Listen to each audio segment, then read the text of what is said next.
So we're gonna be talking about poetry this entire time. We're gonna be like listening to some poems. We're gonna be reading some poems. We're gonna be writing some poems. So we came and we linked up with Black Men Read and did a workshop centered around poetry and spoken word.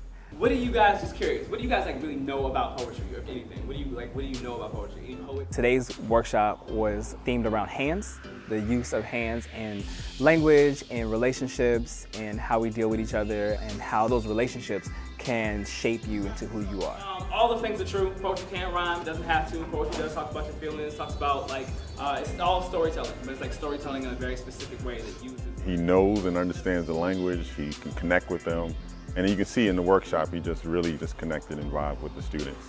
You know a little bit about me, but I want to know more about you. So, here's what's going to happen. Go ahead and grab a sheet of lined paper. Black Men Read is a community organization purely focused on improving literacy outcomes in black males.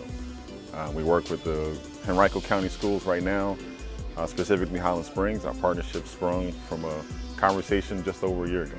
We're going to take a look at some poems, we're going to take a listen to a poem, and then we're going to do some writing. Cool? You know, kids are always a little reluctant at first when it comes to poetry. They're thinking it's going to be super boring. We're going to be reading Keats and Shakespeare. Her hands held me gently from the day I took my first breath. Her hands helped guide me as I took my first step. The idea is to kind of change that narrative for what poetry can look like. So that's the first task. Her hands are more beautiful than anything can be. Her hands are the reason I am me. Cool. That's Maggie Pittman.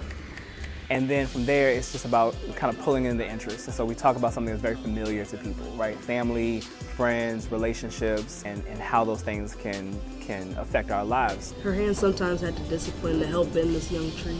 What does that mean for you? Well, I was a bad child. You were a bad child. Got a lot of discipline, right? And then we talk about the craft, right? The writing and how that shows up in the work and using metaphors and so on and so forth. His job hasn't recycled him because he is rusty but reliable.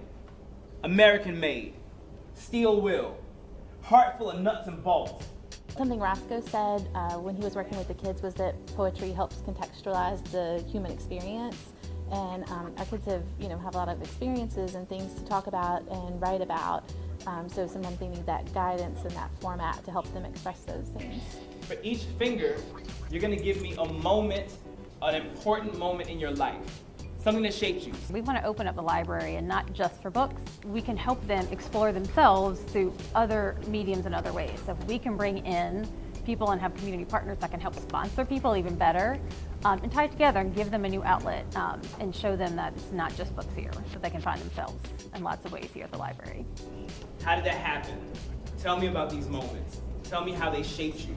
We're just hoping that they get a passion for writing down their experiences and sharing it, and then also maybe looking for other writers who have written something that they can connect with. My thing is understanding that their words have power, their voice matters, and they all have a story to tell.